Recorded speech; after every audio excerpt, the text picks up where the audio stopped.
নমস্কাৰ। বিহুৰে বিৰিণা পাতে সমনীয়া বিহুৰে বিৰিণা পাত, বিহু থাকে মানে বিহুকে বিনাবা, বিহু গ'লে বিনাবা কাক।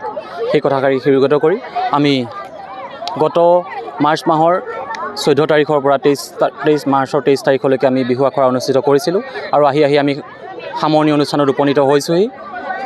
পূৰ্বাঞ্চল সাংস্কৃতিক বিকাশ কেন্দ্ৰ আৰু বৰুৱা গাঁওবাসী ৰাইজৰ সহযোগত যি বিহু আখৰাৰ আয়োজন কৰিছিলোঁ, আজি সামৰণি অনুষ্ঠানত আমাৰ বহুকেইটা জাতি বৰ্ণ নিৰ্বিশেষৰ অনুষ্ঠান ইতিমধ্যে প্ৰদৰ্শন হৈছে আৰু ইয়াৰ পাছতো আমাৰ বহুকেইটা অনুষ্ঠান আছে।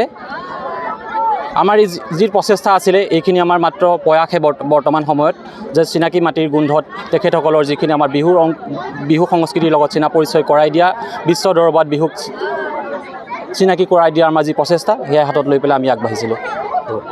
ধন্যবাদ। আমি সঁচাকৈ নথৈ আনন্দিত হৈছোঁ। বৰুৱা গাঁও এখন অতি সংক্ষিপ্ত অতি সৰু জেগা।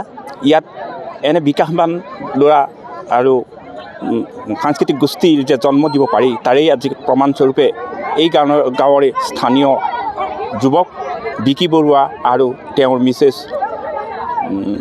প্ৰতীক্ষা বৰুৱাৰ নেতৃত্বত আজি 10 দিনীয়া প্ৰশিক্ষণ কেন্দ্ৰ, বিহু প্ৰশিক্ষণ কেন্দ্ৰ এটা ইয়াত জন্ম লৈছিলে আৰু তাৰে ফলশ্ৰুতিত আজি এই বৰ্ণাঢ্য সাংস্কৃতিক অনুষ্ঠান। এই অঞ্চলটো সঁচাকৈ বহুতো প্ৰতিভাৱান কণ শিশুসকল আছে আৰু তেখেতসকলৰ অভিভাৱকসকলেও আজি অনুপ্ৰাণিত হৈছে যে তেখেতসকলক এই সাংস্কৃতিক অনুষ্ঠানত আগবঢ়াই দি তেখেতসকল অনুপ্ৰাণিত হৈছে। অদূৰ ভৱিষ্যতে তেখেতসকলে সংকল্প কৰিছে যে ইয়াতকৈও বহুত বৃহত্তৰ সাংস্কৃতিক অনুষ্ঠানৰ জন্ম দিয়াৰ ক্ষেত্ৰত সহায় সাৰথি তেখেতসকলে নিশ্চয় কৰিম বুলি ভাবিছে।